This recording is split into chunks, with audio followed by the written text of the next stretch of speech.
Between everyone here, there's about over 100 years of experience. But they're all young people, though. Because when you're doing this work, every year that you get your birthday, you're 1 year younger. That's why they look so young, so bright, right? Yes. So let's give them a big round of applause. Yesterday we had a tremendous day. We had the first global summit on character and creativity. Now, how many of you were at the global summit yesterday at the University of Malaya? We want to see. Okay, fantastic. We recognize a lot of the good faces here today. So thank you for participating in that. This is a continuation of that, and we'll be continuing again tomorrow with one more workshop, in this series. What we're going to do today is we're not going to have formal presentations here because that's so boring, right? Yes. We want to really make this as engaging as possible. We want you to participate, give input, give commentary. I will be asking some questions to our great panel here, and anyone can answer, but also anyone here in the audience that might have some contributing valuable input to give. We'd love to hear from you, from your experience. So we'll make this as engaging and as dynamic as possible.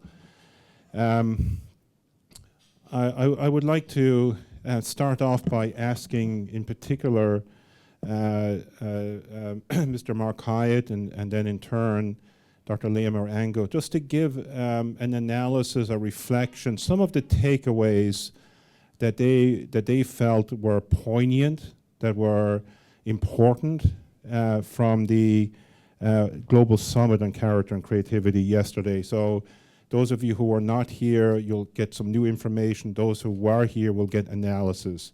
So I'll start with Mark and then Dr. Marango. Can everybody hear me if I just come out here? Mark, we need the microphone. Yeah, I know that Dr. Devine wants me to kind of give my takeaways. The best thing about yesterday is there were a lot of young people there, student teachers. I love being around the young people and the students. And okay, oh, that's right. Okay. And no, I love being around them, and they were so inspiring. Some of them sent me their pictures of me with them, and I already sent them around America. And these beautiful traditional dress, they're being shown all over America now, so it's wonderful. But the big takeaway is, for me, is that people want change. That people are telling me that we do need something different than the status quo, the way it's been, not just here in Malaysia, but in many different places. And I just want you to know about me. I am a rebel. I'm an educator by experience and passion, and not by education and training.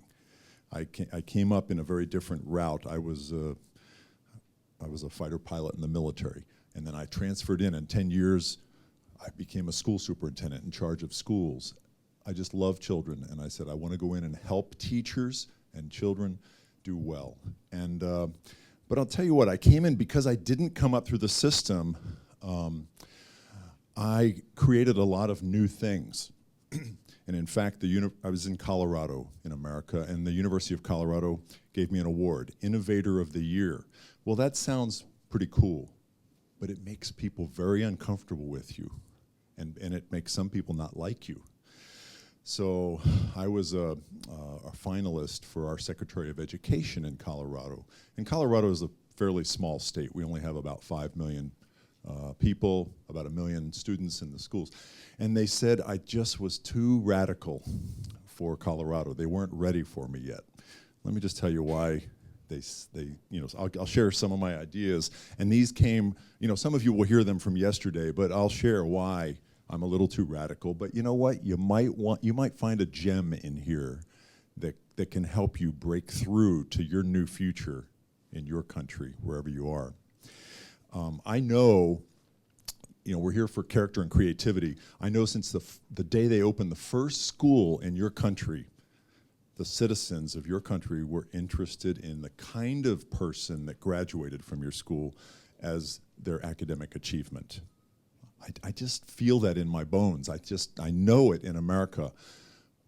But in America, I know we're testing just science, technology, English, math, and we're not testing the rest of the spectrum of things that students need. And if they're going to be community ready, I always say college, career, and community ready, although I like your 3 C's better, but community ready. What are we doing to help them become good citizens that are smart and good and treat people with respect and keep their promises and treat people that are different with dignity and all of that? And it's difficult sometimes.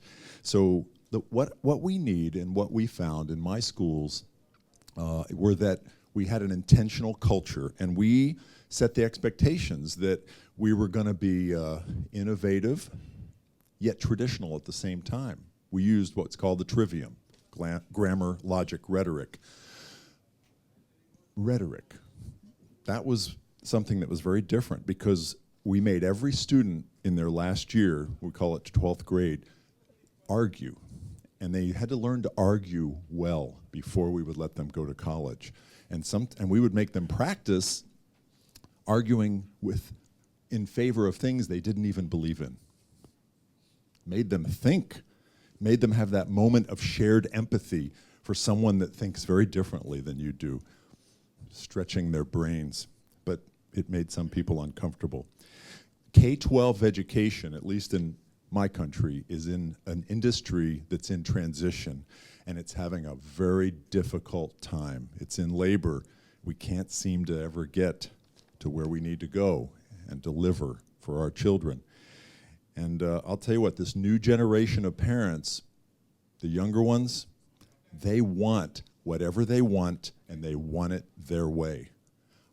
Now, I hope maybe this isn't true in your countries, but in America, my wife and I sent our children to the schools we were told to send them to. My parents sent me to the schools we were told to go to. But then these young people, they say, we want to go to that school because it is Montessori, or we want to go to this school because it's science technology, or I want to go to this school because it's an online blended hybrid where they do 2 days a week working online and 3 days a week doing labs and things. It's like a design your own education. And it's really difficult for our education industry to accept this and change. I don't know why these young people are the way they are. I don't know why. They want whatever they want. But I think it's good for our country, but it's very painful. But what we're doing is they're very demanding, these young parents, and they're causing a revolution. I know. No, Tucker is one of them. And I know he has a 6-year-old and a 4-year-old and a 2-year-old and a 1-year-old. And you know what? He wants whatever he and his wife want for those children. It's a specialized type of thing. And we have to give it to them because that's how, but we have to really stretch our minds and be creative. But more than anything else, they want high academic standards and they want good people. So after I worked at the school level for almost 7 years, I ended up in our state capital, and I ran the one district for the whole state that is for all the orphans and misfit schools. They're called charter schools in America, and it's for all the schools that the local districts don't want because they're not part of the unions, they're not part of, nothing against unions.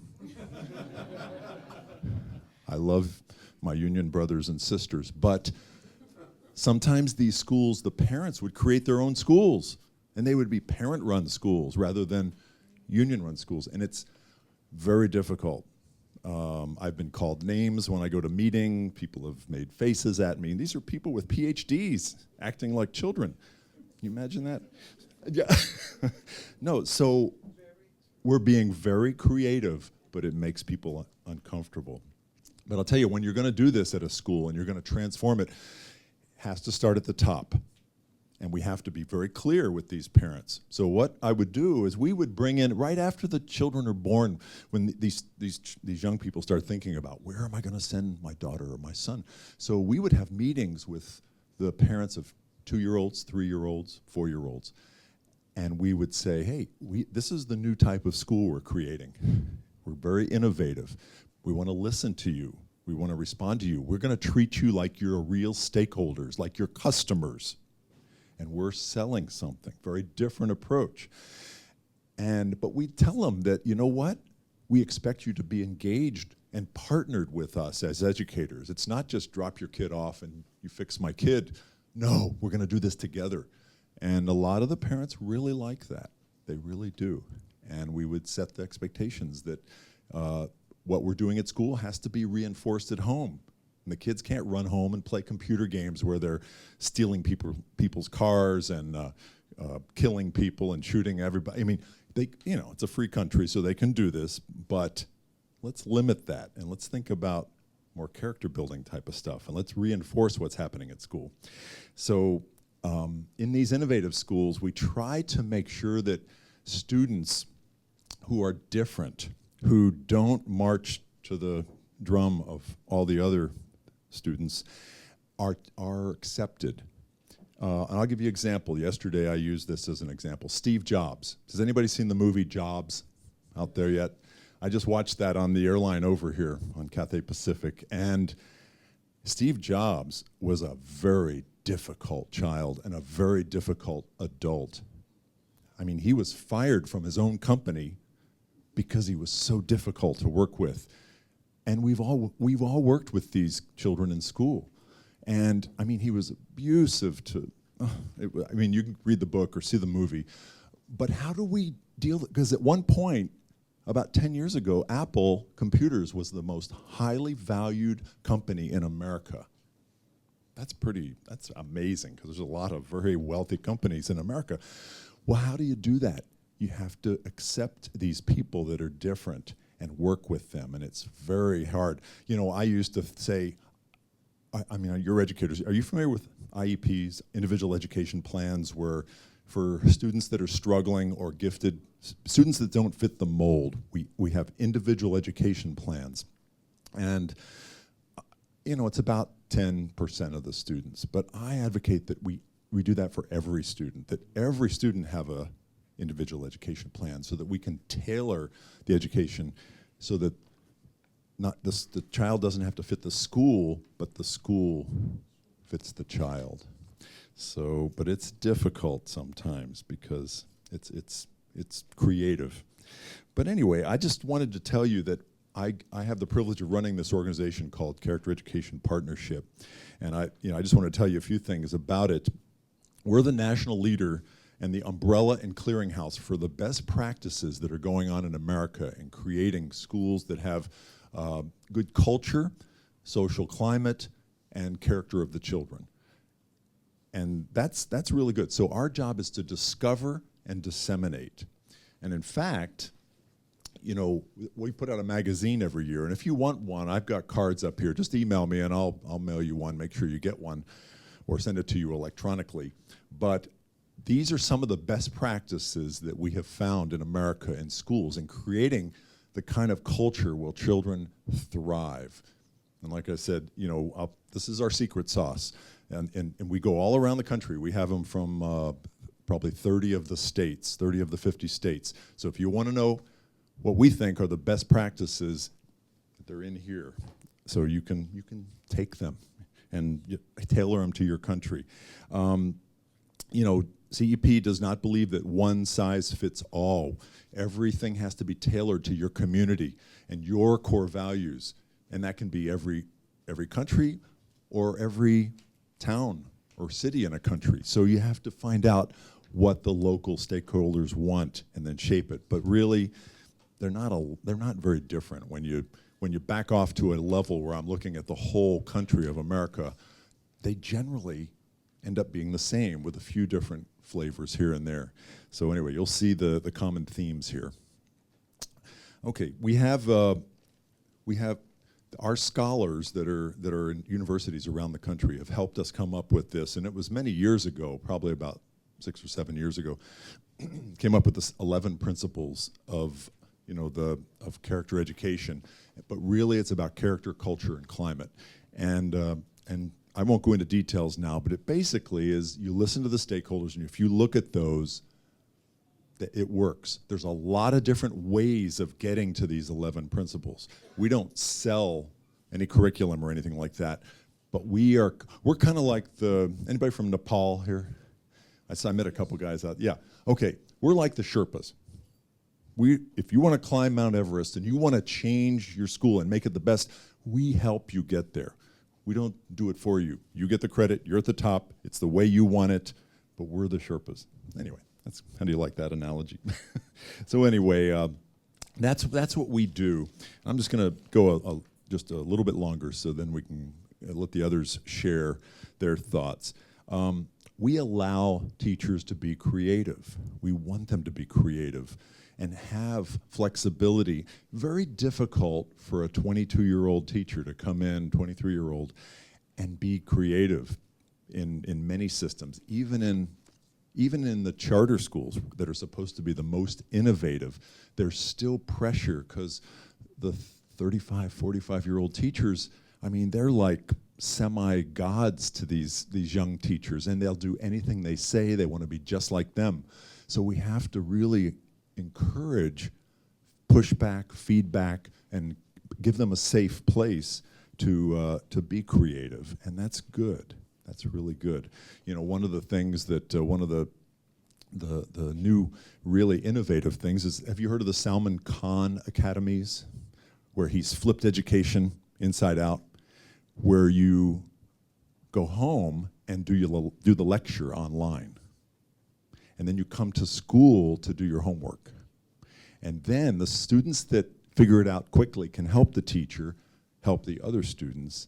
That would have worked really well for me, because I went home and just sat there, and it was like a pig looking at a wristwatch.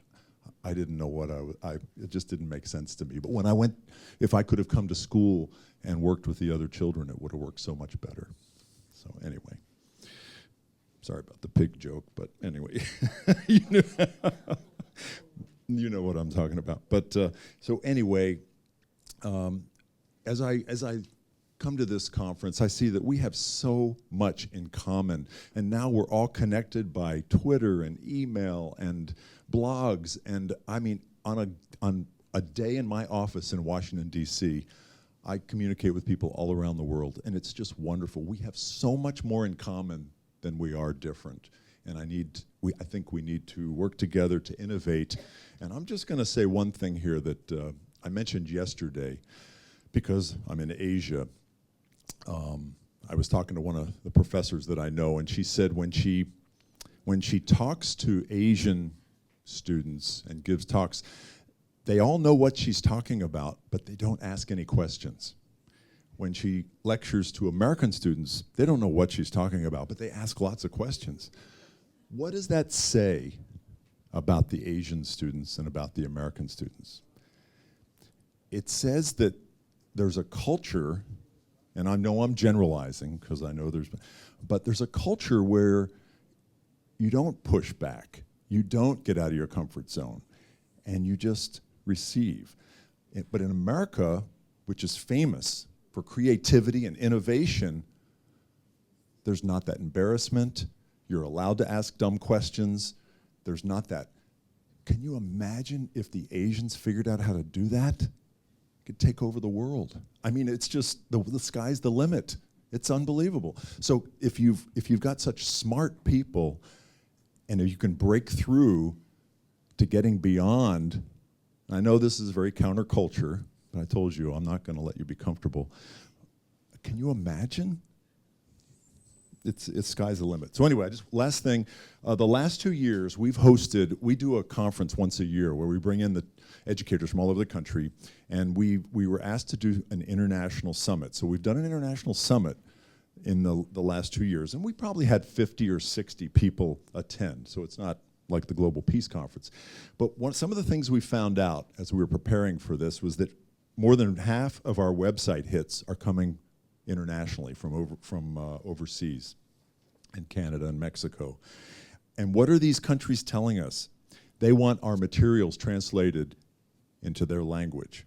They want increased online capabilities. They want virtual networking. They want discussion groups. They want help with metrics and assessment. They want broader recognitions. Like, we don't have any international schools in here, but what if we create a program where we highlight some of the best practices in other countries, and then we can all learn from each other? Because I guarantee you, Americans can learn from what's going on here in Malaysia. I know that Man Rentoy was here from the Philippines yesterday, and we have just, he's just started a CEP Philippines, and he has a funder, and so we're gonna work with them and share everything we have that he wants, and we're gonna make it work. We're not exactly sure what that looks like yet, but we're gonna make it work. I just signed the papers yesterday at lunch with him. And also increased research and opportunities to get published. So anyway, I know that's a little more than Dr. Devine asked me to talk about, and I could go on for hours, but that's it for me right now, and I'm gonna pass it on. Did I go way past my time? Okay, so Tony, here. Thank you very much, Mark, for that overview. I'd like to ask Dr. Marango to just give a very brief analysis and some of the takeaways from the Global Summit on character and creativity yesterday.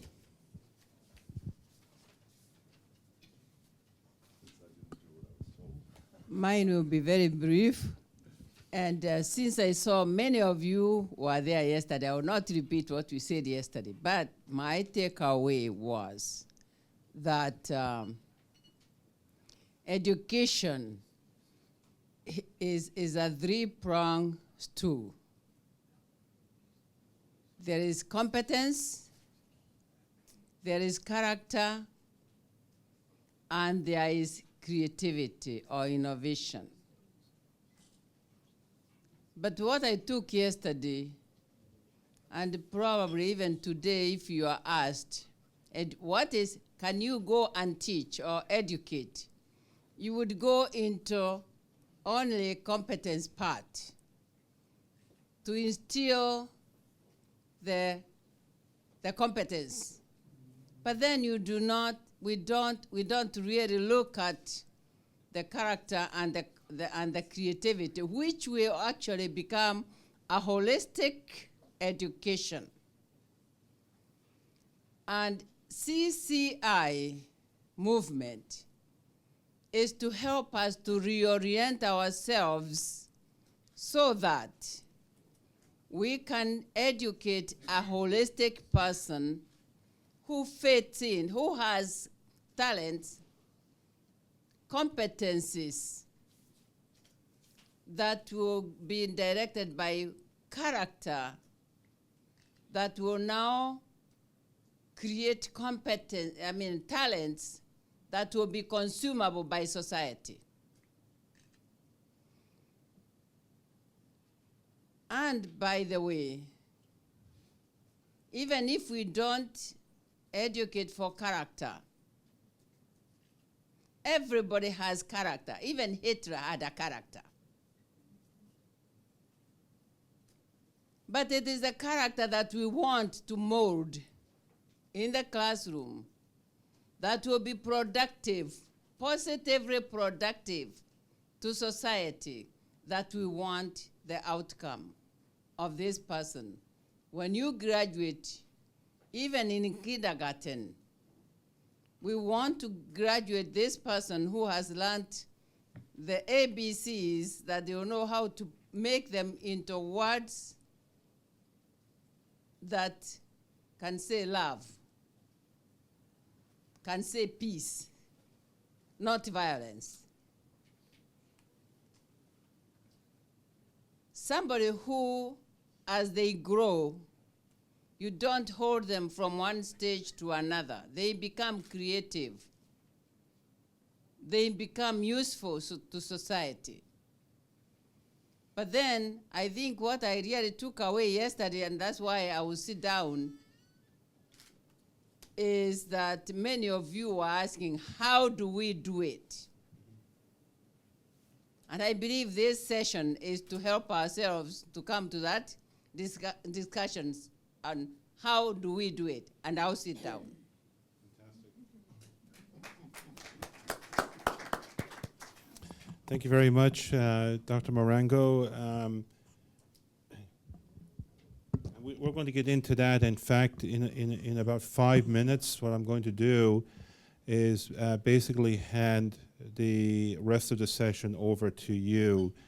You know, if you want to get into the how, and even if you have some best practices yourselves, we have, I think, some great delegates here in the audience from the Philippines and all over the place who are doing amazing things.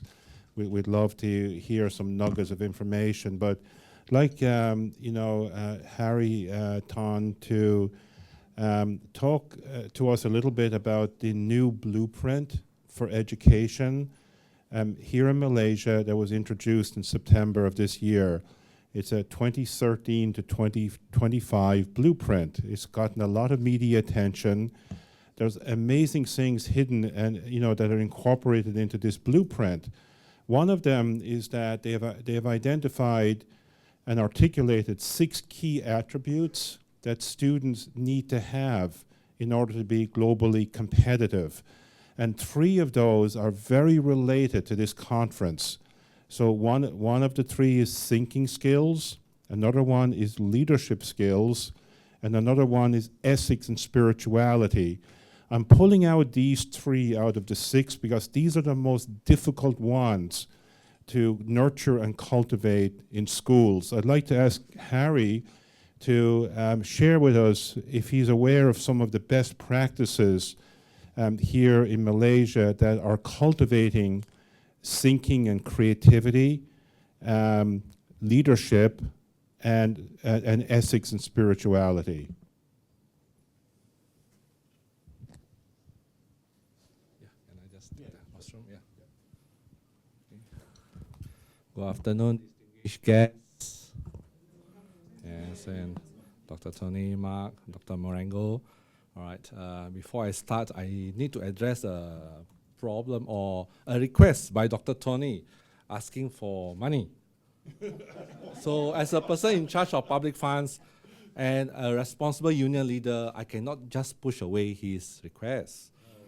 So with that, we need some working paper from you. Yes, thank you. And then of course, at the end of the day, we need to study the availability of our funds. And of course, we are waiting for some foreign aid.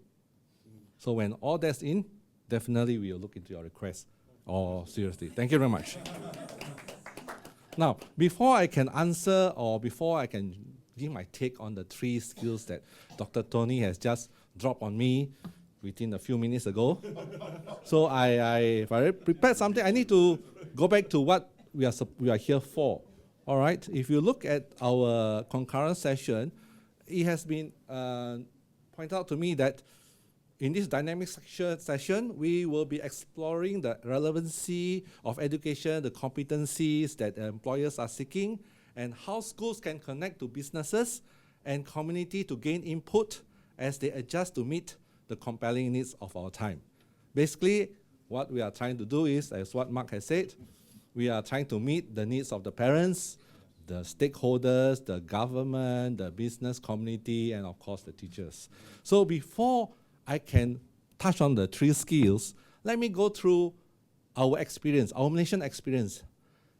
First, there are new challenges in my country today. Parents are more protective.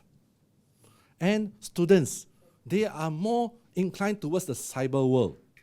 Instead of talking to each other, playing with each other, they will be playing games on their tags, on their handphones, trying to score a goal from the handphones, or trying to outrace each other, or just trying to scold the other person using short messages.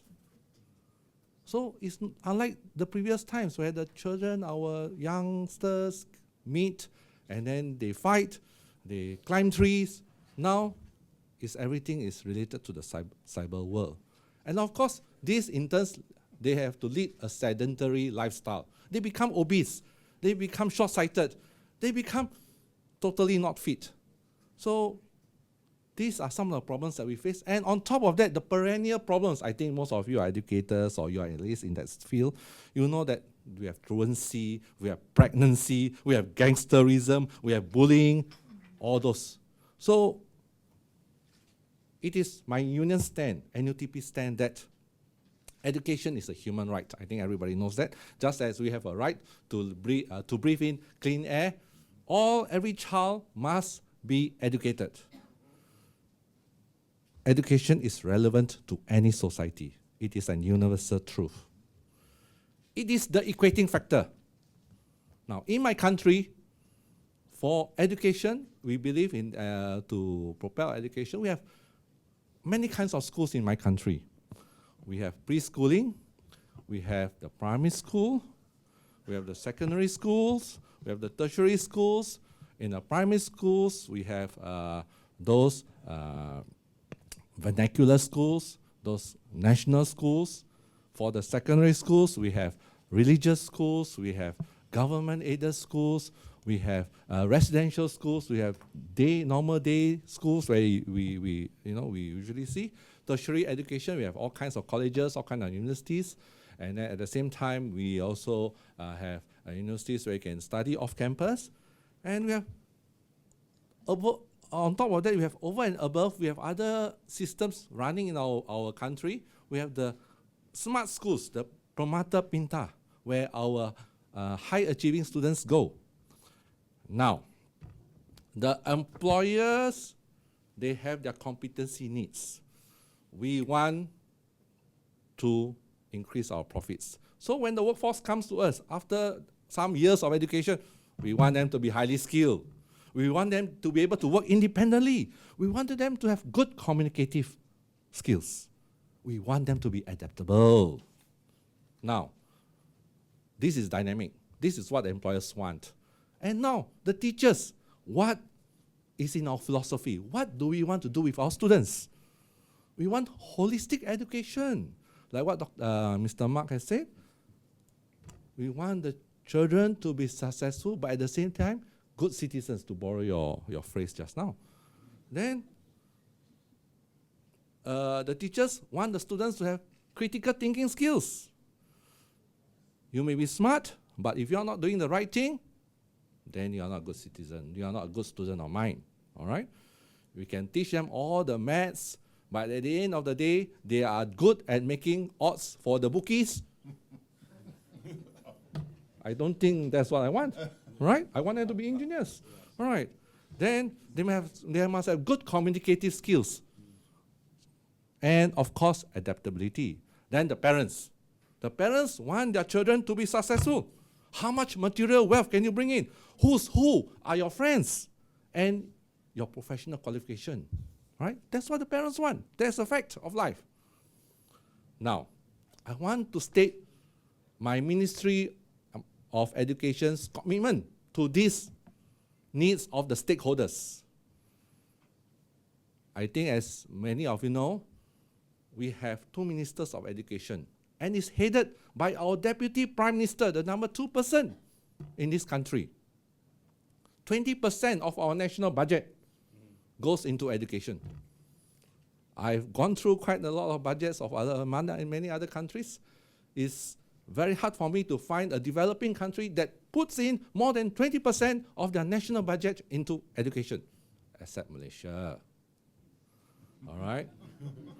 Then we have long-term planning, as what just now Dr. Tony has kindly asked me to talk about the, beg your pardon, this is, not the blueprint, but the 6 skills, but she's asking me to talk about the 3 skills which are relevant to the business community.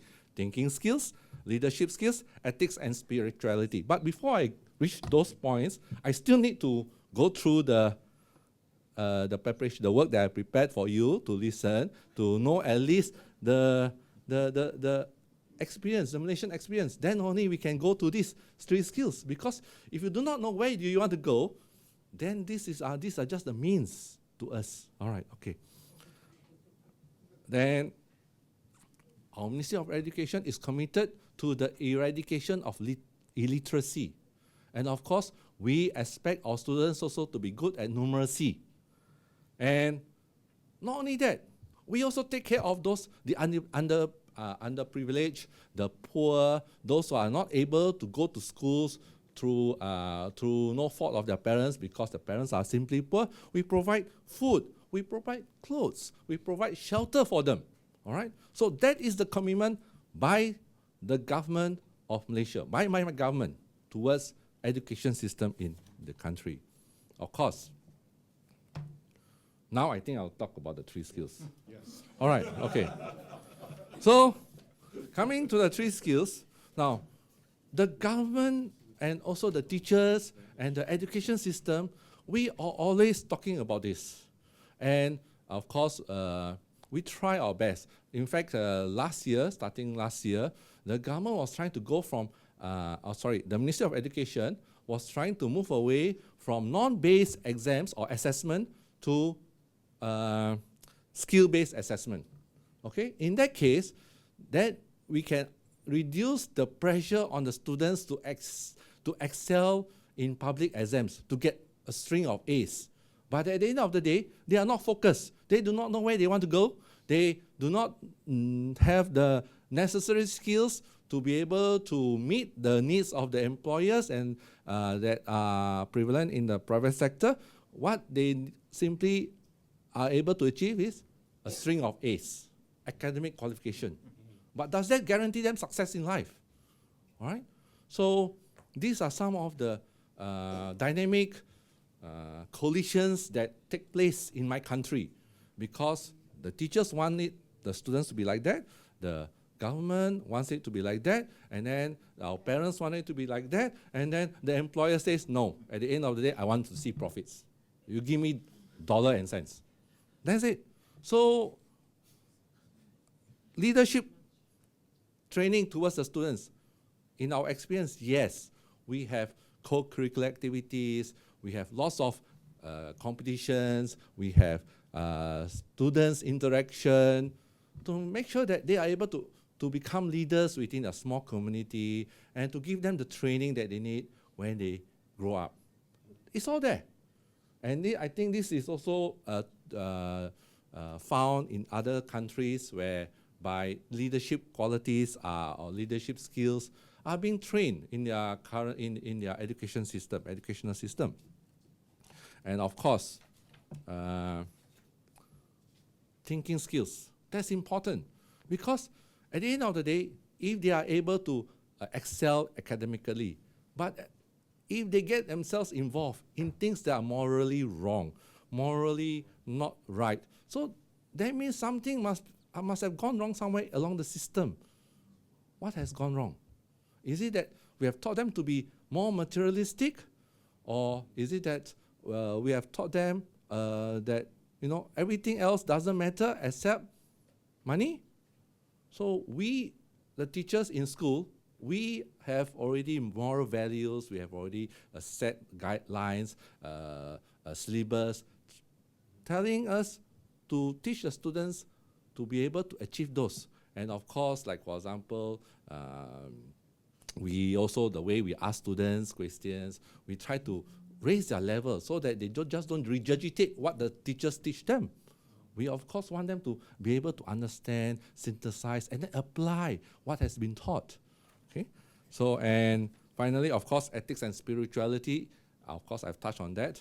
It's important that these 3 skills should be the focus of what we want, of the focus of the teachers to be able to enable the students to be able to meet the new challenges of life. And these all are in line with our national education philosophy, which says that education is a vehicle for the holistic development of the child. There are 4 areas that we are talking about: intellectual, spiritual, emotional, and of course, at the end of the day, they must be able to get up from the chair, start running around the field without panting or dropping down dead. All right? So we need them to be healthy. That's important. These are all parts and all components of a holistic development. And do we have some more time? Yeah. Okay, so if that's the case, I'll just conclude what I want to say. All right, of course, we are all not angels we are living in a world of imperfections. We have all our shortcomings. We have all our idiosyncrasies. We have all different takes on the same matter. But at the end of the day, as a teacher union representative, we believe that Malaysia is on track towards a developed nation, a high-income society. And of course, all this will not matter if we do not have a united, progressive, and peaceful country. So those are the main criteria that the teachers strive for today. And with that, I thank you very much for listening to me. Thank you. Yes, I had to kind of rudely interrupt Harry there because the blueprint is 235 pages. And if he went through the whole thing, we'd be here until tomorrow, you know, and all night. But we just wanted to capture a few highlights. But I do want to commend the Ministry of Education here in Malaysia for coming up and spending 2 years developing this blueprint and getting a lot of cross-sector input here. I think it's a great example for other ministries of education to emulate, to adapt, to improve. You know, and even yesterday, at the very closing of the Global Summit on Character and Creativity, the Ministry of Education gave the green light that they're going to support the development of character and creativity here in Malaysia because it aligns perfectly with the thinking skills, the leadership skills, and also the ethics and spirituality. Those three together are character and creativity, right? And all of the ancillary things that are related to it. But, you know, as Dr. Marango very poignantly noted, the challenge here is how do we do it? This was the question that was being asked all day yesterday. We know this stuff is good, we know it's important, but how do we do this in real classrooms? So what I want to do now for the second half of this session is we want to get to the how, right? So now I'm going to turn it over to you, the audience, to ask only how questions. And if our panel cannot answer them, we're going to actually call upon some of the practitioners who are here in the audience that are doing the how every day, every week in the Philippines and Brazil, in Kenya, in Malaysia, in Indonesia, and all the other countries who are here. So if you have some good hows and you've got some good things to tell us, we want to hear them. If our panelists know some good hows, we want practical how-to best practices for the next 45 minutes. Is that okay, panelists? Only best practices now.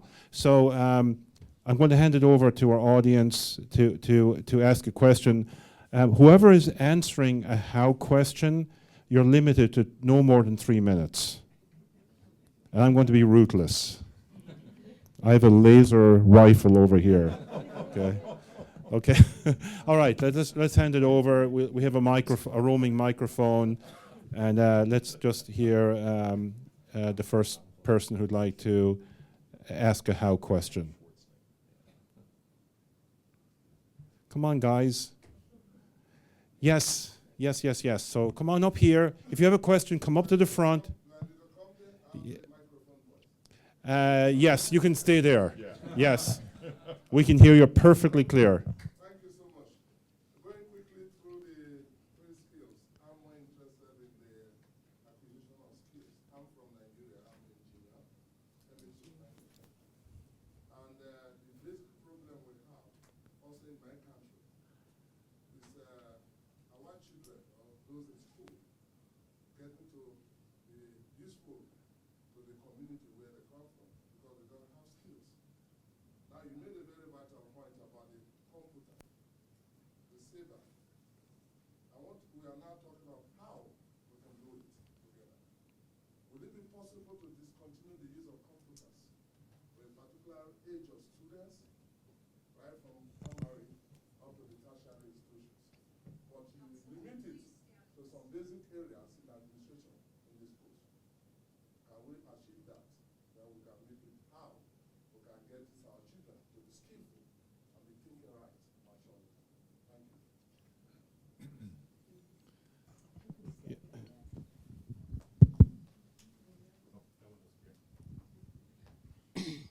Actually, if we don't teach competence, it is like having a vessel which is empty inside.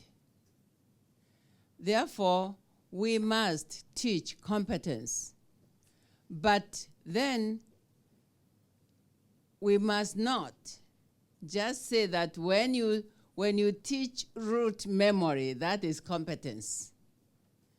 Competence is at different levels of understanding. There is knowledge, there is comprehension, there is analysis, there is synthesis, and there is evaluation.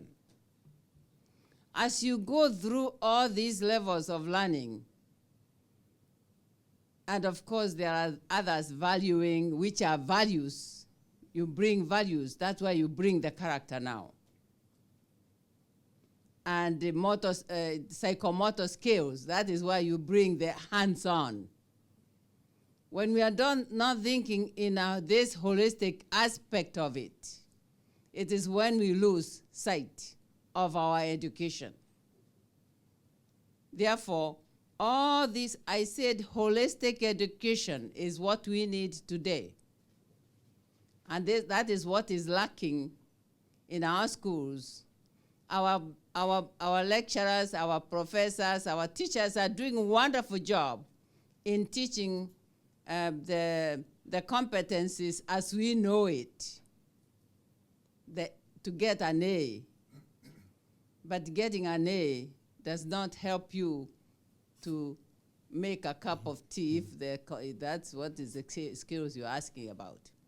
Those must be done through the co-curricular activities that we don't sometimes encourage our children to take. Fantastic. Mark. Thank you, Dr. Marengo. Mark. Yes, thank you. Okay, you're an engineer, so I'm going to talk about engineering. When I do a lot of fundraising, I haven't asked him for money, but I go to big companies, Boeing, Lockheed, all sorts of big companies, and I ask them. They said, we don't give money to character and creativity. We give money to STEM. Are you familiar with STEM? Science, technology, engineering, and math. They're giving hundreds of millions of dollars to education to make sure that we do engineering very well. But I tell them that it's like a dry sponge. If a student needs to absorb these very complex engineering, math, technology, and science skills, they need to be damp sponge so they can absorb it. And what we are talking about here are the soft skills that will dampen the sponge and allow them to receive all these wonderful, very complex skills that it takes to be an engineer. And then I just want to give an example. I used to run the character program at the United States Air Force Academy. And I asked every one of our departments, and we were mostly an engineering school, everybody weave in character and creativity into your curriculum. And the engineering departments did a really good job because, for instance, civil engineering, where they're talking about building bridges, which is something you probably do. What's a character question that we ask students when you're building a bridge? Well, how much risk of that bridge falling down, how much are you willing to accept, young man, young lady? Because it could be your mother, could be your sister on that bridge when it falls down. When you build an airplane, how strong do you want to make that wing? Because the wing gets stress fractures along all the time. You know this, you're an engineer. And the bridge, how much risk are you willing to take? That's an ethical question. And somebody would say, no risk. I want a solid gold bridge for my mother. Well, it cost $100 million. Well, now you have to do this on a $10 million budget. So anyway, I just wanted to throw a couple examples out. So. Thank you. Can I just say something? Can I just answer your question sitting down? Yeah. Yeah. Sorry, because I need to refer to my notes. Yeah. And of course to the funds available.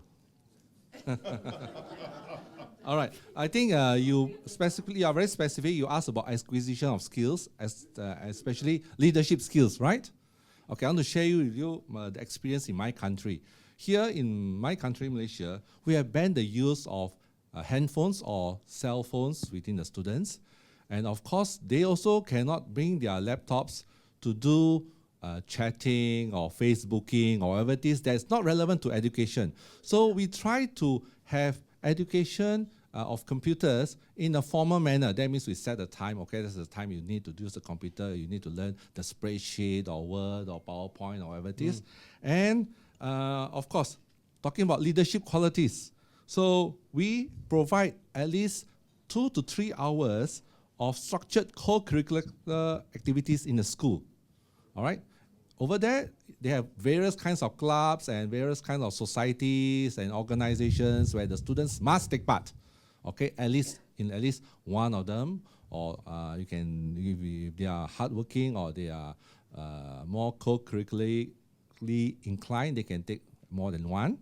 All right, and then on top of that, we encourage our students to take part, or the schools to take part in competitions. Debates, drama competitions, bowling competitions, running skills, all right, okay?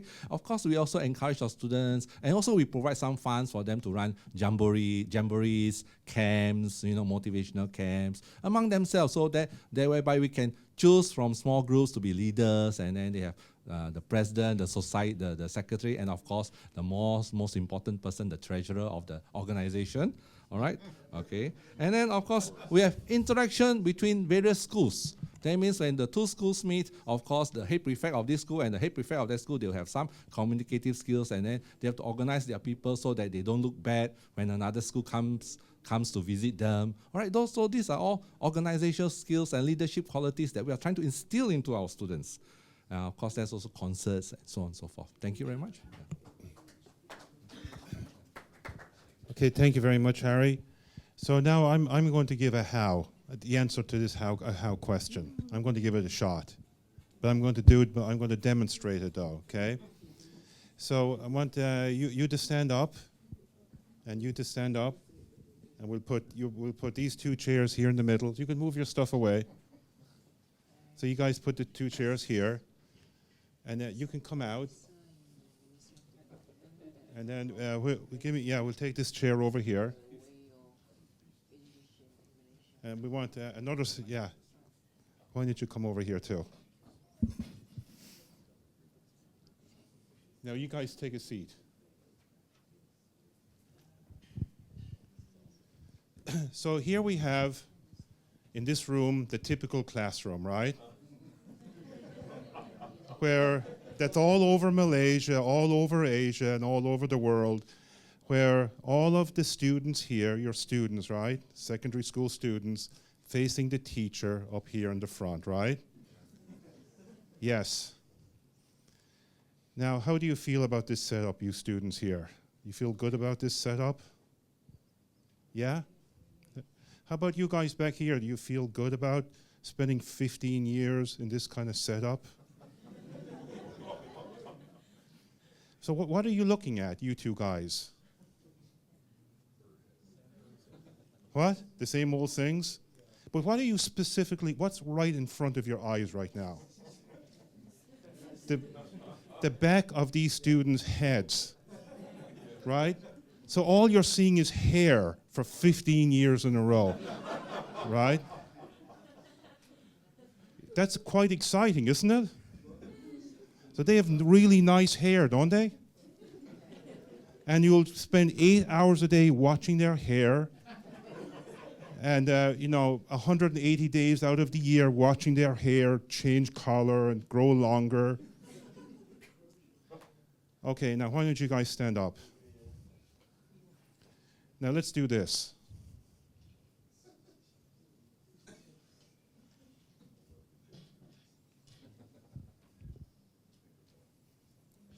Okay, now take a seat, please. Now, what do you students see now? What do you see? Faces, right? Yeah. Faces. faces. Do you see his face? Is that better than watching the back of their head? Obviously. So you guys in the front, you teachers in the front, you see how their smiles and their face just changed? These guys were depressed looking in the previous setup, right? They were sad. And you know, we have like expert lecturers up here, right? But do you see the smile on their faces now? Yes. So when did you guys stand up again? So let's turn the chair this way. All right, now take a seat.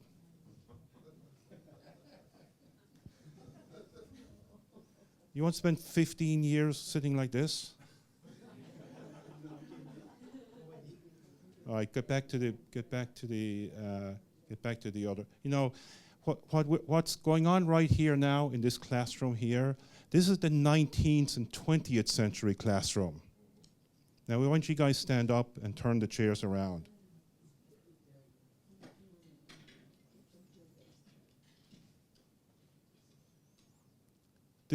Sit down. This is the 21st century classroom. The 21st century classroom. What? With the iPad. Exactly, with the iPad. Yes, with the iPad. With the iPad, right? So now this team here of secondary school students, they are learning how to interact, they're learning collaboration, they're learning respect. The teacher now can give them problems to solve, right? And on and on and on like this, okay? You know, in Google, one of the biggest technology companies in the world, all 54,000 employees work in teams of 4 like this, where they solve thousands of problems every day, right? Like this. Now, I didn't see this in the blueprint. Is there any policy in the blueprint that's preventing a teacher from doing this? No. So what do you guys want to do sitting in the room? Do you want to stay in the 19th and 20th century, or you want to move into the 21st century?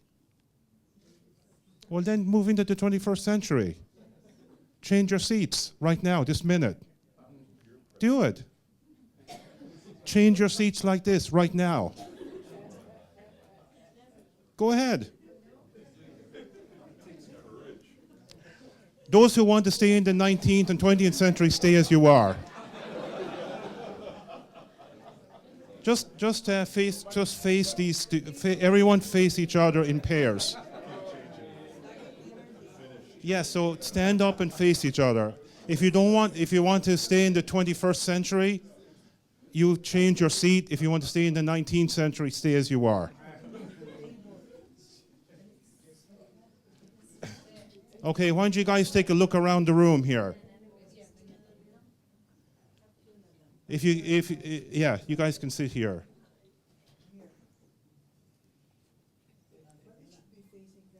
No, yeah, you have to sit sideways like this. Yes.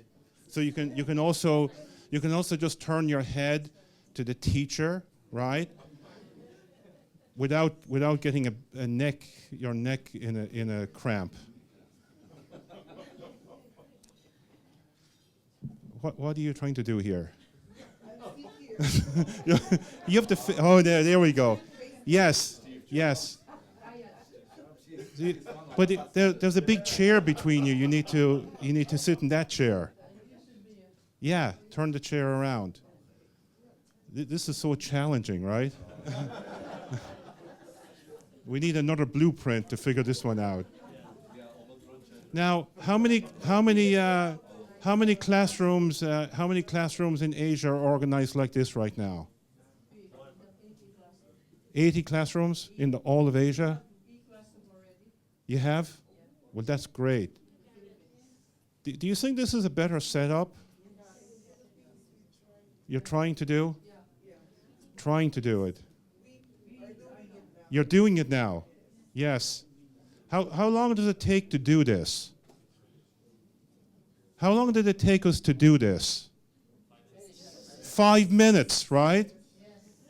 Do you need a 3-year committee with the Ministry of Education to come up with a policy to give you the right to go ahead and do this? This took 5 minutes, right? Changes everything, right? Okay, who else has a how question?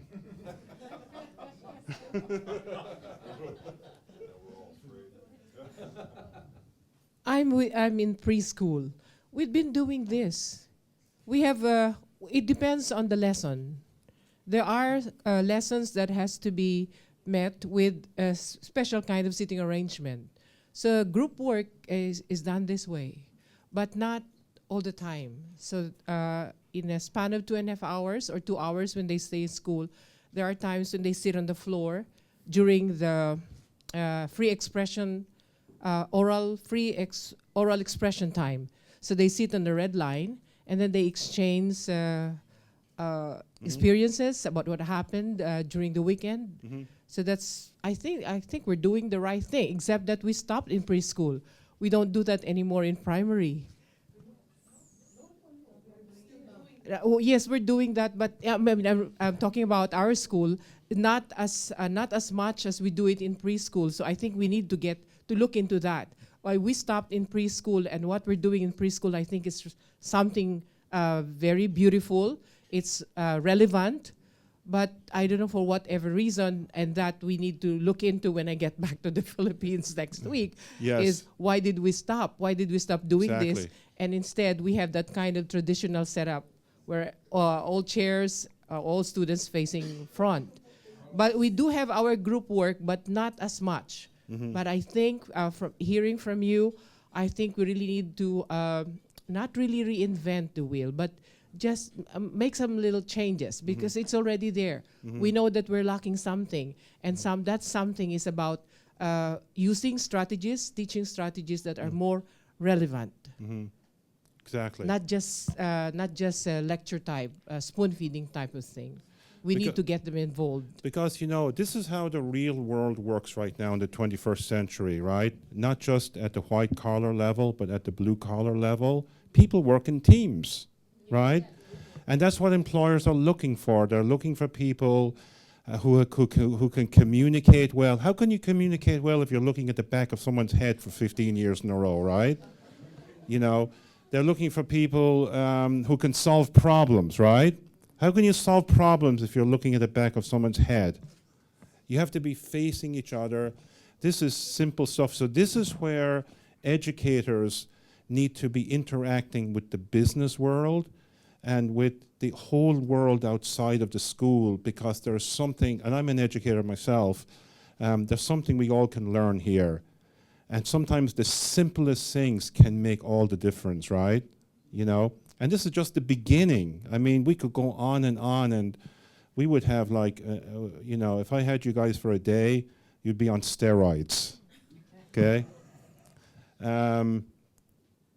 Next question, how? Yes, now we're getting them. Bring the microphone over, yeah. It's not really a question of how, it's just a sharing of Yes. what the participant was saying.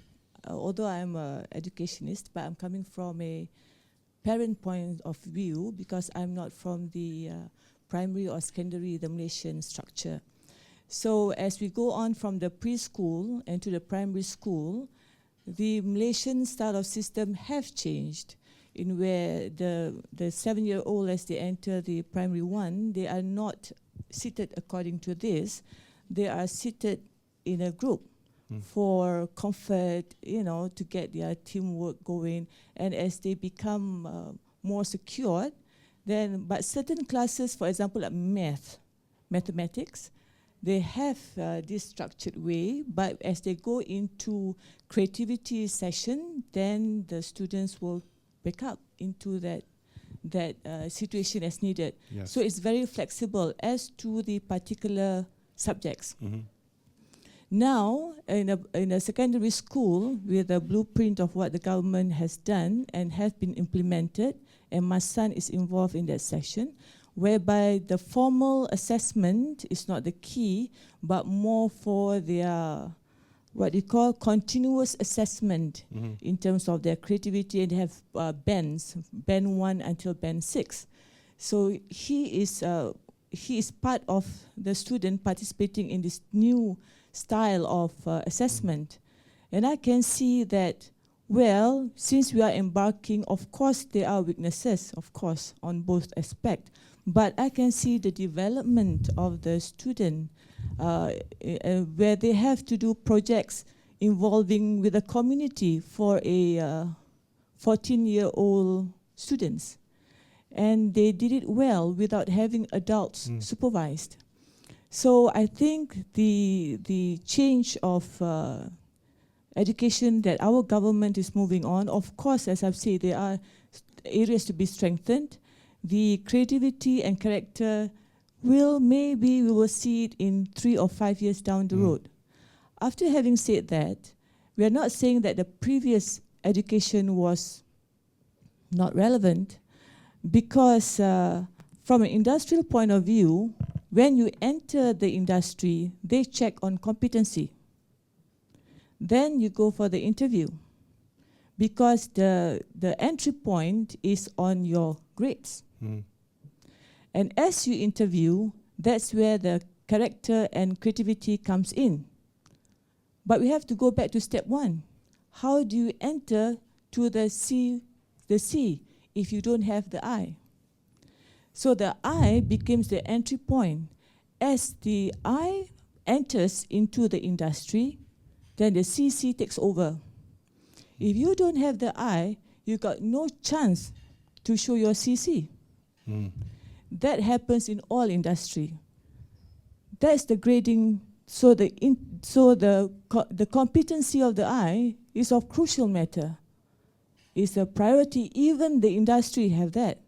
But after everybody comes in with the I, then they go for the CC. Right? So are we going to say I is not important when they grade or the entry point is by the I? Then after that, they become impatient. They expect the candidates or the students or the new recruits to bloom in 3 months, when we know that through hands-on training, the person will accelerate after 6 months with a CC.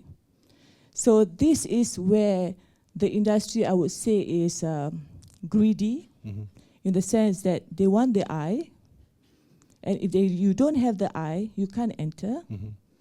And as they come in with the I, they want superb CC. Then they turn around and say, you did not produce the CC well, right? So, Exactly. so they want everything. They want the cake and they want to eat it too. But sometimes when you enter with the I, you may not have the CC. But through hands-on training, the CC will bloom because they're smart. Yes. So just for Okay. clarification, I means intelligence and CC is character and creativity, correct? Yes. Yeah, based on yesterday's, yeah. Yes, yes, yes. We just need to decode what we're talking about here. I'd like to ask, I was going to ask you, Dr. Marengo, because Dr. Marengo has an amazing example to share with us right now on your point, because their university for many, many years has put a focus on character and competency, but especially the character piece. But I want her to tell the story on how they struggled for a couple of years and what's going on right now and what employers are looking for, and they're going to their schools. So let's have the microphone there. Oh, yeah, okay. Okay, perfect. Thank you very much. I think what you are saying is very right. But what we need to do is to educate the employers and any consumer of the product, because actually what we produce is product to be utilized by society. And many a times when the society tells you what to do all the time, it is like somebody coming to your kitchen telling you, add this, add that, add this to whatever you are cooking.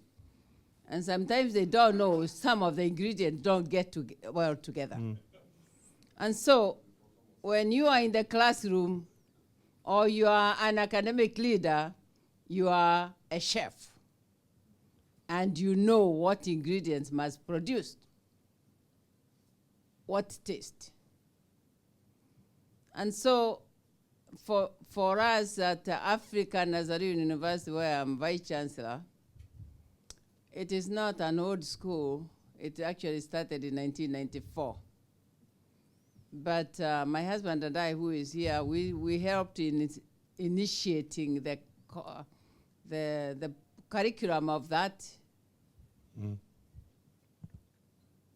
university when we were in another public university after having worked in America for many years.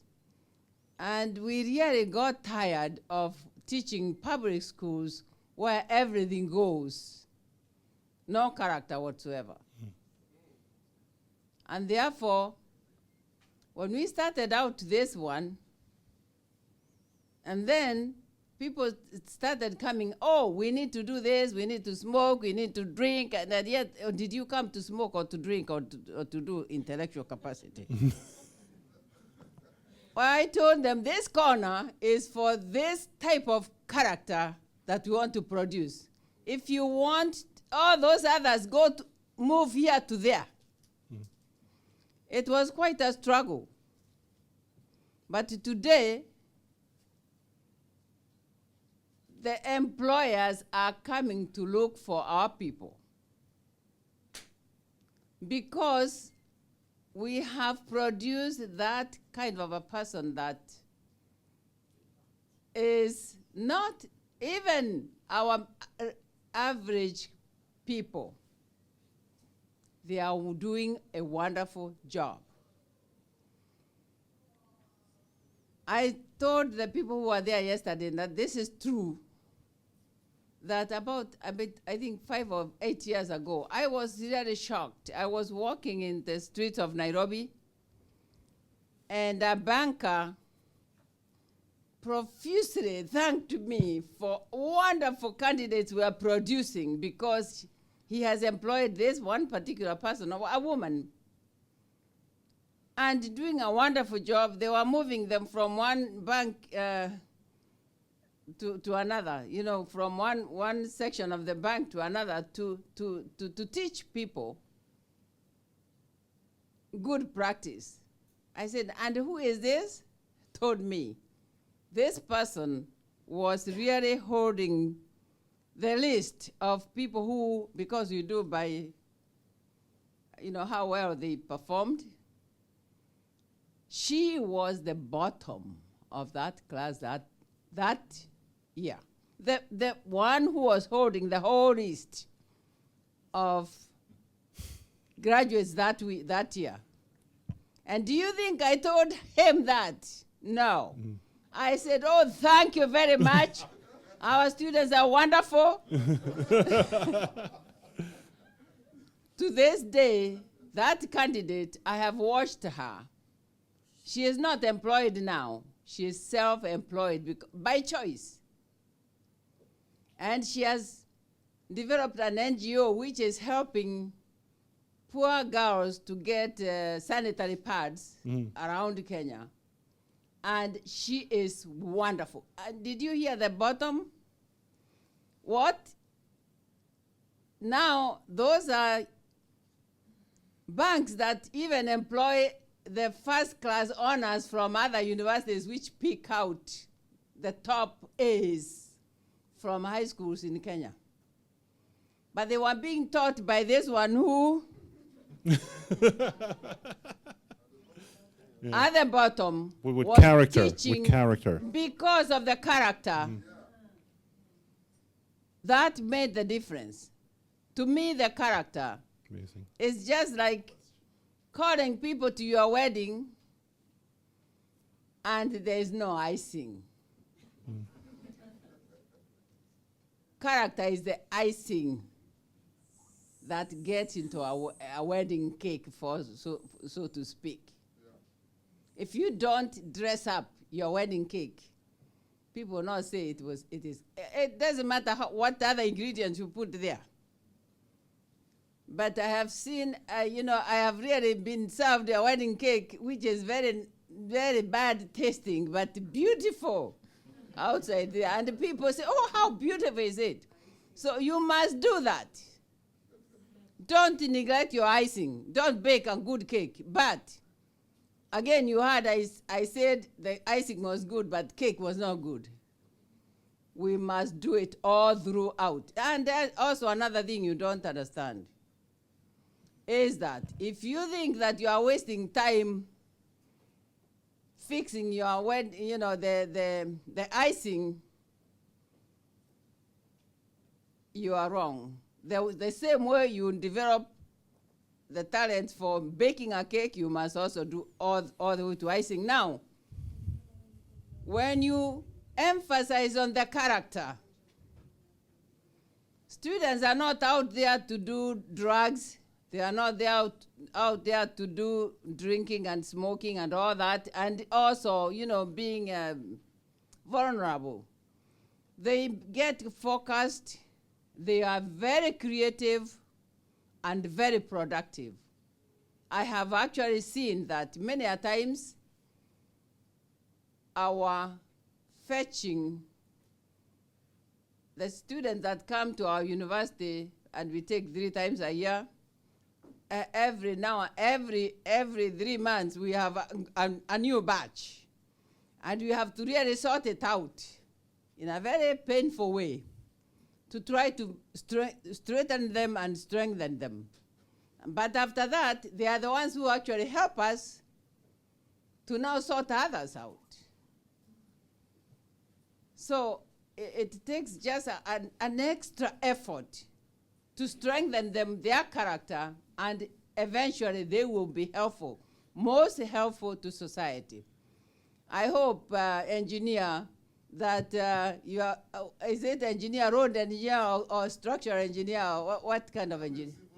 Civil engineer. And so what do you do actually? Myself? Yes. I mean, what the civil engineer is the road? We're into construction. Okay, construction of road, and Roads, bridges, and houses. I hope you have never gone. My husband, what sand? What proposal of sand? And he's not an engineer, but he can tell me. I hear you say sand, water, and cement. Ballast, yes. Now you can ask him and tell me, when you are teaching, it is not that 1, 2, 3 or whatever. I don't know, but I think you know what I mean. But it is the conscience when you are measuring. When you are saying this is 1 cup of ballast, is it really 1 cup? Or half a cup? Or whatever? That is the conscience part, is the character part. And that's what we want to develop. As you move on, you don't have to be delayed another year for you to have conscience of your profession. Yes. Okay, very good. Thank you so much. I want to ask you a question, and you can tell me how we can fix American education. My office is 2 blocks from the White House, and in my 2 years in this job, I've been invited to help President Obama with some, usually when it's a crisis. And so maybe you can help me, and then I can pass this on to him and his staff. We have a system in America where it's called No Child Left Behind, and we give tests. It's called standardized testing all around America. And the Department of Educations in the states have many of them are moving to merit pay and performance pay. In other words, how your students perform on the test depends on whether you keep your job, whether you get a pay raise, whether you get a bonus. So now we have teachers and principals putting on plastic gloves on the weekends and going in and changing the grades, cheating to make the students look better than they are. It's a national problem. The most recent one was in Atlanta, where we had our Global Peace Convention. 30 teachers, and the school leader, Dr. Hall, went to jail and Dr. Hall, the superintendent of all the schools in Atlanta, got $500,000 in performance bonuses because the kids did so well. But they really didn't do well. They cheated to get it. So I went to so I know President Obama is very, very concerned about this. What should we do? How do we fix this? I went to a former Secretary of Education named Margaret Spellings. She was under the President Bush. And I said, maybe we've created a system where we're encouraging good people to do bad things. She said, no, they just shouldn't cheat. I said, oh, that doesn't feel right. And then she said, you need to make a test they can't cheat on. I said, that doesn't feel right. These are good teachers, but they're doing a bad thing. I need your help. What should I tell President Obama? He's worried about this. He has many other things to worry about too, but this is one thing that he's worried about. How can I advise him?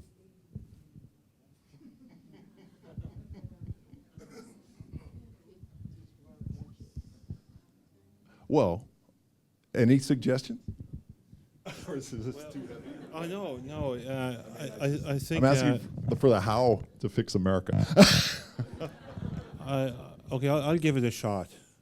Okay. So I think this is where the rubber meets the road. You know, it's teachers. Is where the rubber meets the road. You know, a school is defined by how great their teachers are in character and in creativity. This initiative of character and creativity is first for the teachers and for the school principals, not for the students. The first practitioners of character and creativity are the teachers and school principals, and that's why we need to be pioneering a whole new type of professional development, getting back to the original reason why teachers entered the profession in the first place, right? To shape the total child, and where they will not cross, that boundary. Do you know what I mean? And where these teachers take a leadership role in the school to change the system. Do you know what I mean? So teachers can lead in their schools. They can lead in their classrooms. And they need to be empowered and motivated to doing that. There are so many noble efforts going on now around the world, like the Bill and Melinda Gates Foundation have introduced something called the Measures of Effective Teaching to empower great teachers and support them to be honorable and to be noble and to rise up to greatness. We saw this in Kenya, right? Teachers who were disgruntled, really, do you know what I mean? Because they were not getting enough pay. They had to come in early in the morning, get up at 5 o'clock in the morning to get a motatu, to make it to school by 7. They're home late in the evening. When we were introducing the Character and Creativity Initiative over there, they were saying there's no way we can actually do this because do you know how maxed out we are? And we said this is not a new curriculum. It's not an add-on. This is a leadership development effort for you, right? So over a period of 2 years, these same teachers transformed themselves first. And in the process, their school and their students got transformed. Correct, Dr. Marango? But you're the chairperson. You have to verify what I'm saying here. So I think this can happen, in any school, anywhere in the world, and we're seeing it for real happening. We've just reached the 6 o'clock. We're just past the 6 o'clock mark, unfortunately. So, yes, please go ahead. We can stay for a few more seconds. All right. Thank you very much. We teachers, we are not an island by ourselves. Yes. We are aware of what goes on in the business sector. We have friends who are doing, business, who are employers. We have our children who are employed by the private sector. We know that the business sector is dynamic. They always talk about efficiency and reduce cost. All right? So, but the teachers, sometimes our hands are bound. We can't act. For example, I give you an example. The language of texting. It is very efficient, SMS. But then you try to apply that, you try to write a letter using the SMS language for your exam syndicate, my God, you're going to fail. The language teachers are going to run to the union. Where am I going to get my job next? You know, that kind of stuff. And of course, I agree with Dr. Tony that the teachers should be empowered, and we must pioneer a new way that, you know, we are progressive, we're dynamic. We need to look at ways to make things more efficient. And of course, we have our structure. That is where the problem lies. Because of this structure, like for example, you need to know your grammar, you need to know your actual spelling, then only you can talk about texting. But then, that doesn't happen. For example, if I'm the personal assistant to a CEO, I say, sir, I will send a text to the sir, you have a board meeting today at 3 p.m. I get an X in return from the CEO. Just an X. So this is the iceberg theory. You are given 10%, but you're expected to know the 90%. So the PA must know that, oh, I must call up all the board members and cancel the meeting. Suggest another date for my CEO. Make sure that the food, the refreshment, the hotel arrangements are all cancelled. And then I must send out letters, and reports to the relevant persons, even though the CEO is not here. You see? You see what I'm getting at? But the thing is that because of our structure, because of the way we do things, so it's very hard for us to try to change or to reinvent the wheel. But nevertheless, we must try. So we teachers must be dynamic. But at the same time, the only thing I think that we can do is to reduce the time that it takes for our students to be employable or to be team players, to be efficient workers for the private sector. Reduce that time.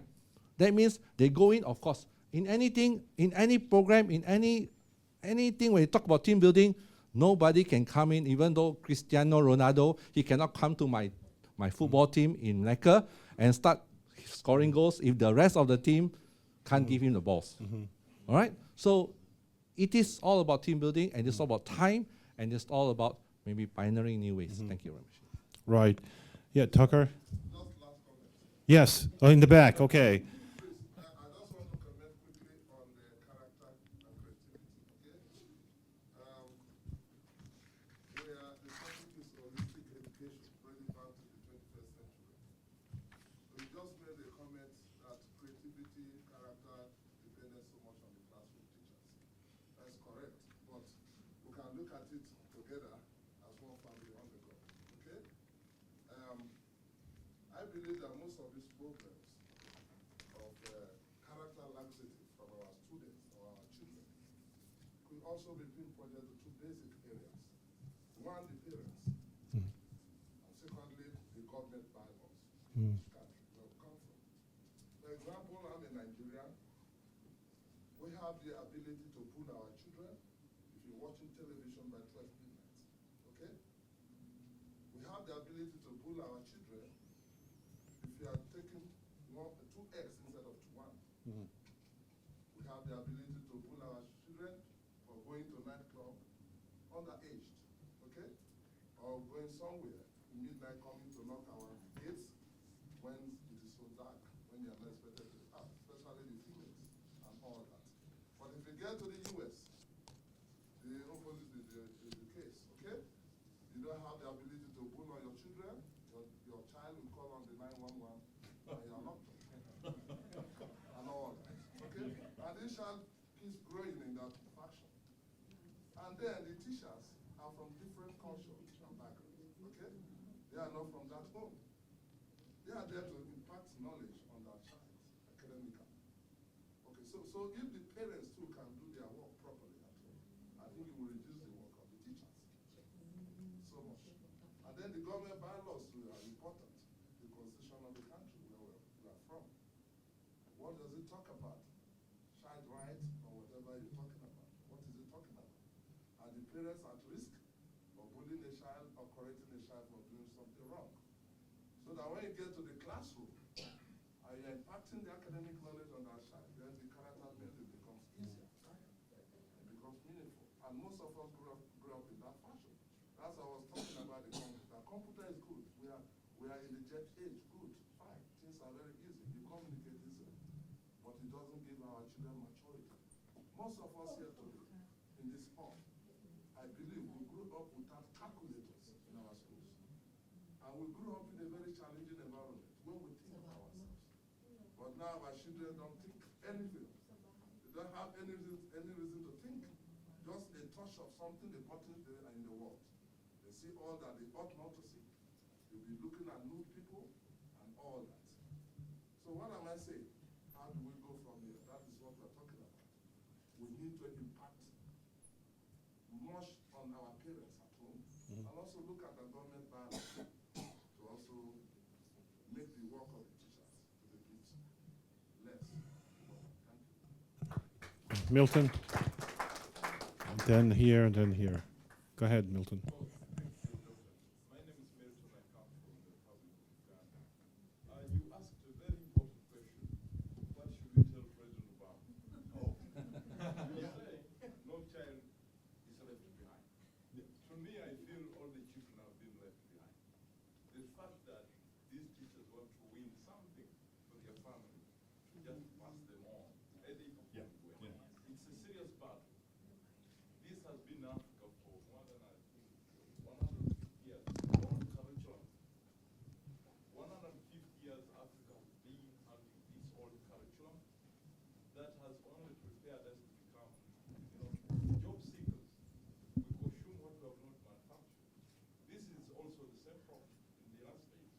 Now, tell Obama that this is an international battle between the United States and all other developing countries, that because of bad education reform, they delay to take up new painful decisions in terms of education, of purpose and action. Everything will be fine if we can take CCI, character and creative initiative, in the classroom. But to change that, we need the policymakers on top to make painful decisions that would make the world nice. If we want a bigger economy, we must invest the resources in education. Oh, thank you. Yes. Good afternoon, everyone. I do agree with character and creativity, and there are a lot of issues now befitting education nowadays. It's not just how we develop and improve our school systems, but at the same time, if we will be able to really embed character and creativity in the minds of the young, we will be able also to build. Then the question for industry greed will be answered later on, when we will be able to produce really people who has a heart, industry people who really has a heart for the marginalized sector of our society. In the Philippines, we have problems on too much contractualization. Even if we have produced good graduates with character, and they are displaced because of too much greed in the industry. So even our OJTs, or on-the-job training students, are required to put longer hours in their practicum, so that this industry could lessen their operational cost in replacement of their employee, or hiring regular employees. So I guess we really have to do something with this. Even if we produce good graduates, if we do not really have an industry with a heart, there's something wrong within the road for the 21st century. Thank you. Yes. Very quickly. I really appreciate these last speakers. And I appreciate the fact that, yes, we are, right now, we are talking about children. But we are not asking ourselves, where did the children run from? I have been involved with, really setting curriculum for high schools in Kenya a long time ago, the one we call 844 system that we are coming out of right now. Wonderful curriculum that would have even taught people this character and competencies at the high school level. But we did not. It is like what the Bible says, you are putting new wine in the old wineskin. I mean, yes. Yes. Right. So even right now, we are getting new wine here, but we'll the wine, old skin, it is the one which is holding this wine. Please. If you are getting new wine, you must change. The container must be changed. Exactly. Are you able to hold it and carry it? You must remember that you are a role model. You cannot tell people, students, to now change into this kind of character and you are not it. The parents and the society and the teachers, all of them. In my university, I also discipline faculty members who are out of step, who do not have that character we are talking about. You cannot really tell a student to behave like this and you're not behaving that way. Exactly. And go and tell President Obama that what ailed Wall Street now is coming to the classroom. I rest my case. You don't have See, to that tell last them word this- was corruption. Yes, you know this session is being live streamed. It might be he might be watching it in the Maybe I'll Oval just stay. room Maybe right I'll just now. stay This over very here. minute. Yeah.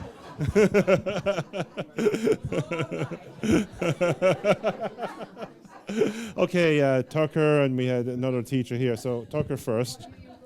Okay, Yeah. this is really, really quick.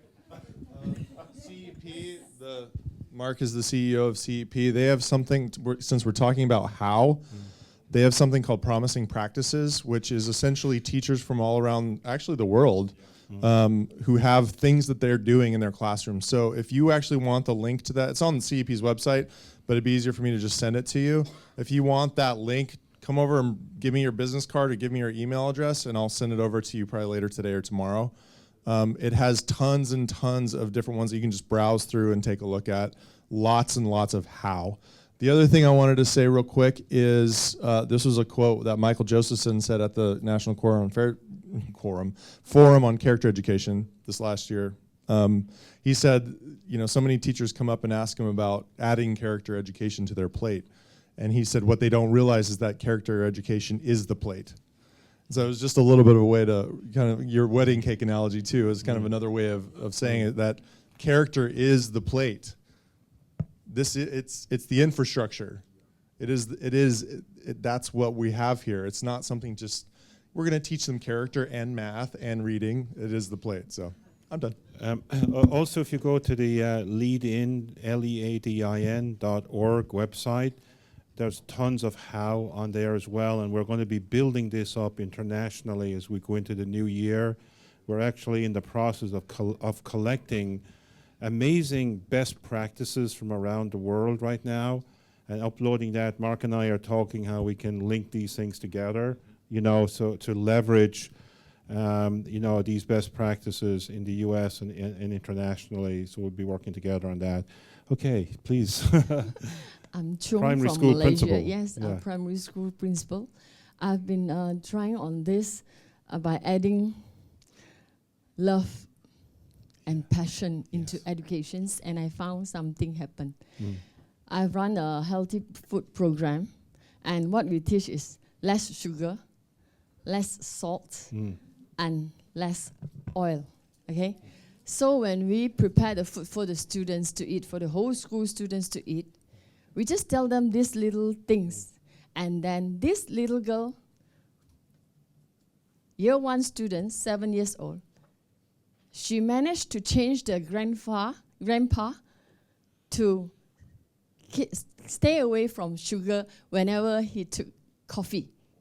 Okay, every day, we call it in Chinese, grandpa, less sugar, less sugar.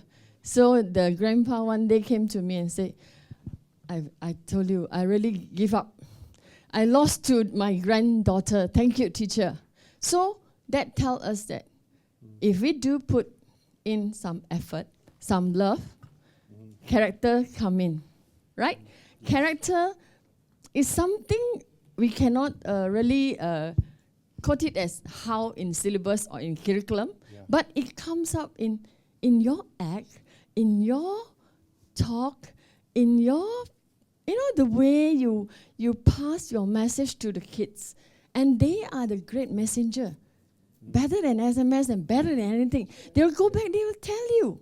They'll tell the mom, and then they are the great messenger that you can teach them this character. And they say, Daddy, we are not supposed to do this.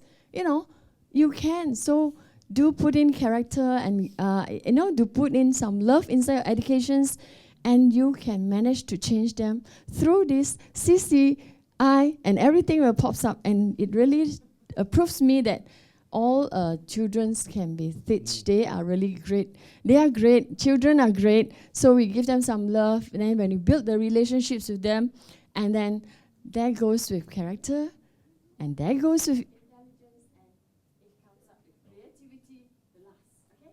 So do believe in children. They can help us out. So don't stop. Let us start putting everything in the education. Well, when you look at this, can you stand up a minute now and look at this audience? You look at this principal here. See the bright face and the smile she has. If I was like a 6-year-old, I want to be in school every single day with this principal. You know what I mean? I wish I could go back in a time machine, and be in your school every day. That simple thing of smiling and spreading the love and the joy and creating care and community. I mean, this is what keeps children coming to school. They will not drop out of school, right? It's a simple thing, but it's a big thing, actually, right? Yes, we have to take your photograph and put it up on one of the best practices right there. Mark, go ahead. I just wanted to thank you all for speaking English. I want you to know that every moment I appreciate that. I know you all speak different languages. Thank you. Thank you. Thank you. Exactly. It's fantastic. Anybody else? Yeah. Oh, Dr. Mindau. Yes, please. Please give her the microphone. Yep. Brilliant. Yes. From the Philippines. Great practitioner of character and creativity. Yeah, we have another one here. We'll let Dr. Mindau have the last word here today. Thank you very much. Good afternoon. May we move from the classroom concerns to the concerns of organization? And may I be allowed to address my how question to Mr. Mark Hyatt? Because this is about character-based education of the Philippines, of Global Peace Philippines, and character education partnership headed by Mr. Rentoy. And that the difference between us is that we're working with public schools, basic education, and Mr. Rentoy is working with the university, an exclusive university, University of Asia and the Pacific, and that we are applying for accreditation. Character-based education is applying for accreditation with character education partnership. And my how question is addressed to you, and this is how can Character-Based Education Philippines and Character Education Partnership work together, even if we are addressing a different clientele in the educational system of the Philippines.